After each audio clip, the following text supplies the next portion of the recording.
أعوذ بالله من الشيطان الرجيم. بسم الله الرحمن الرحيم. ألف لام را تلك آيات الكتاب وقرآن مبين ربما يود الذين كفروا لو كانوا مسلمين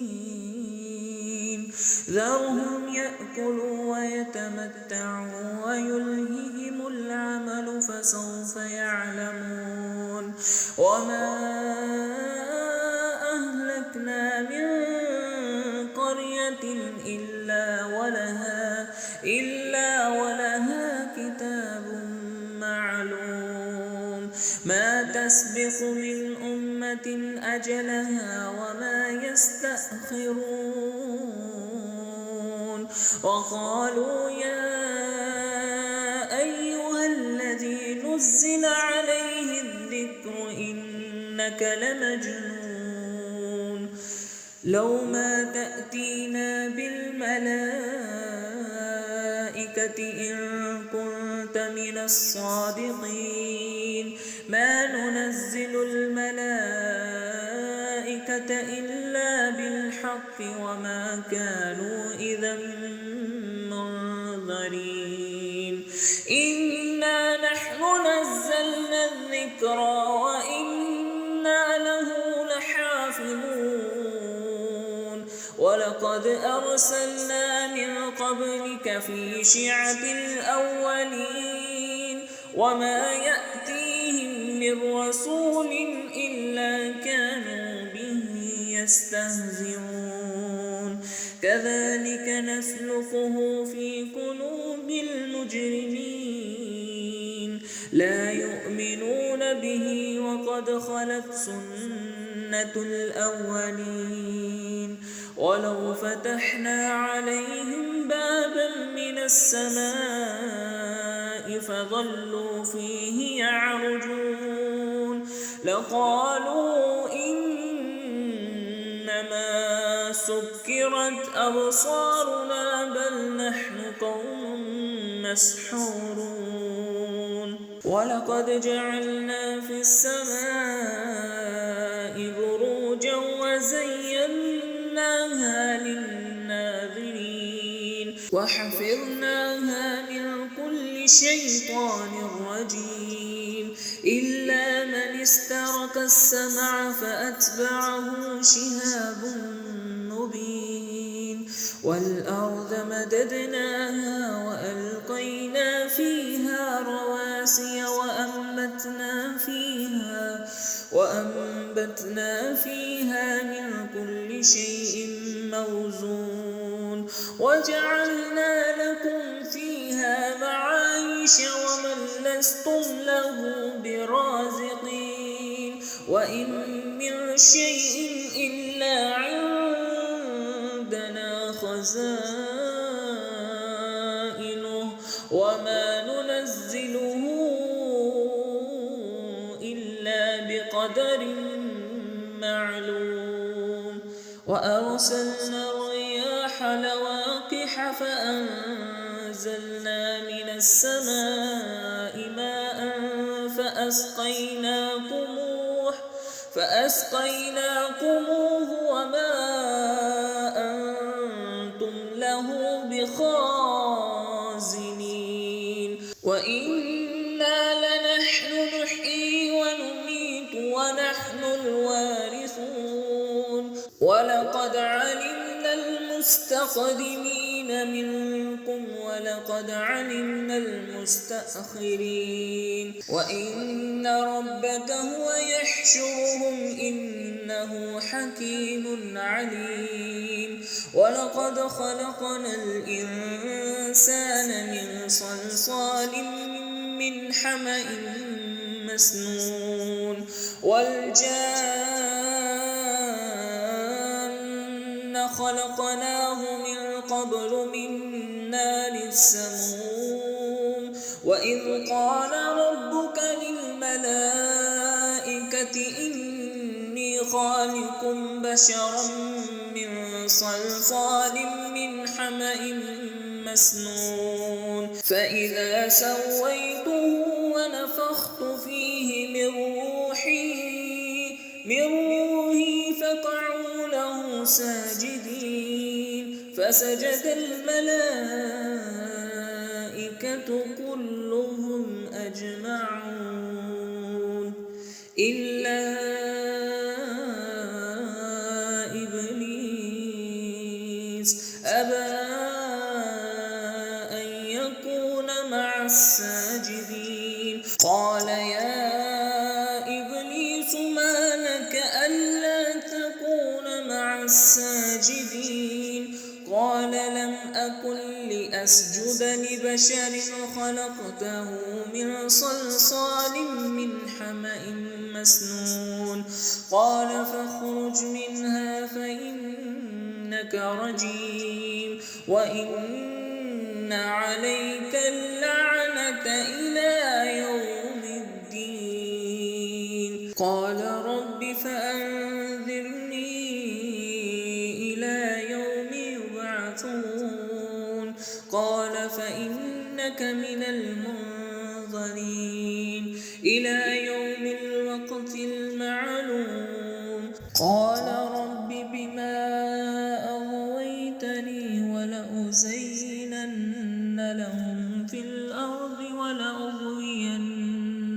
أجمعين إلا عبادك منهم المخلصين قال هذا صراط علي مستقيم إن عبادي ليس لك عليهم سلطان إلا من اتبعك من الغاوين وإن جهنم لموعدهم أجمعين لها 7 أبواب لكل باب منهم جزء مقسوم إن المتقين في جنات وعيون ادخلوها بسلام آمنين ونزعنا ما في صدورهم من غل إخوانا على سرر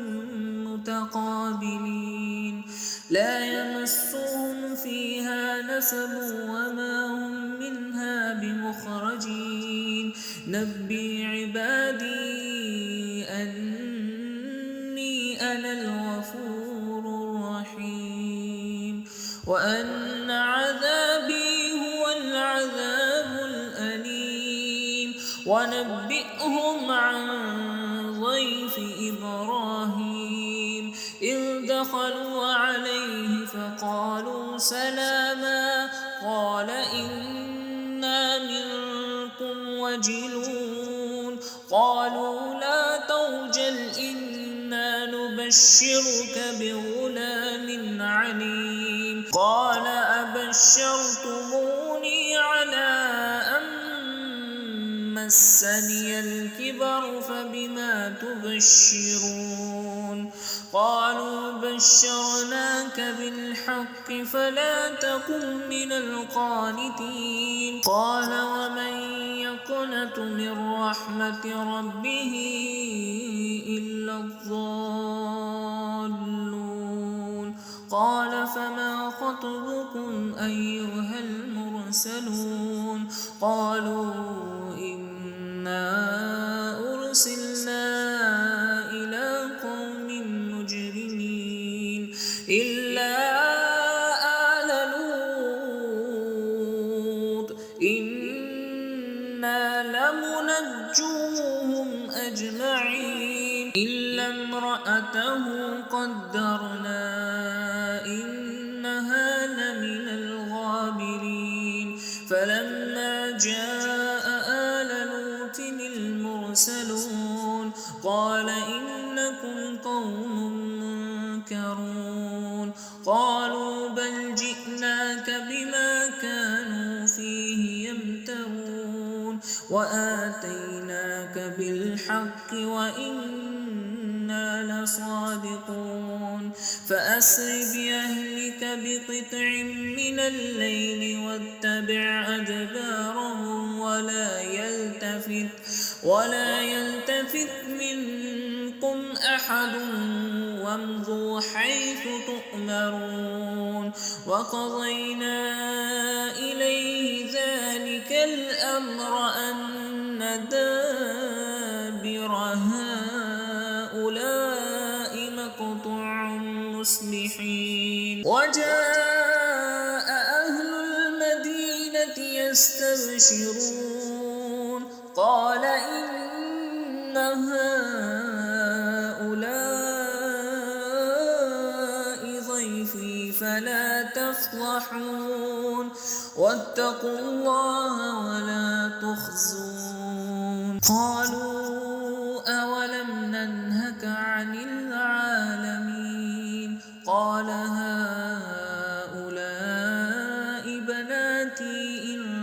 كنتم فاعلين لعمرك إنهم لفي سكرتهم يعمهون فأخذتهم الصيحة مشركين فجعلنا عاليها سافلها وأمطرنا عليهم حجارة من سجيل إن في ذلك لآيات للمتوسمين وإنها لبسبيل مقيم إن في ذلك لآيات للمؤمنين وإن كان أصحاب الأيكة لظالمين فانتقمنا منهم وإنهما لبإمام مبين ولقد كذب أصحاب الحجر المرسلين وآتيناهم آياتنا فكانوا عنها معرضين وكانوا ينحتون من الجبال بيوتا آمنين فأخذتهم الصيحة مصبحين فما أغنى عنهم ما كانوا يكسبون وما خلقنا السماوات والأرض وما بينهما إلا بالحق وإن الساعة لآتية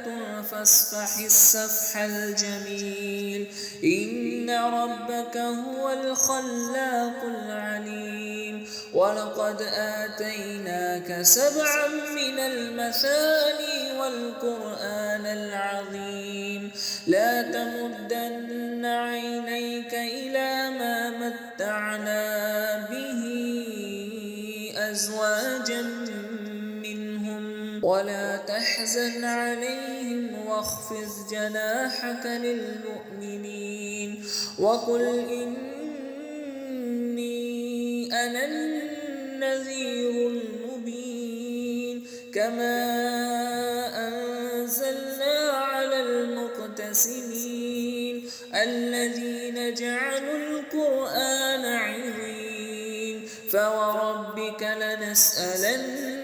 لنسألنهم أجمعين عما كانوا يعملون فاصدع بما تؤمر وأعرض عن المشركين إنا كفيناك المستهزئين الذين يجعلون مع الله إلها آخر فسوف يعلمون ولقد نعلم أنك يضيق صدرك بما يقولون فسبح بحمد ربك وكن من الساجدين واعبد ربك حتى يأتيك اليقين.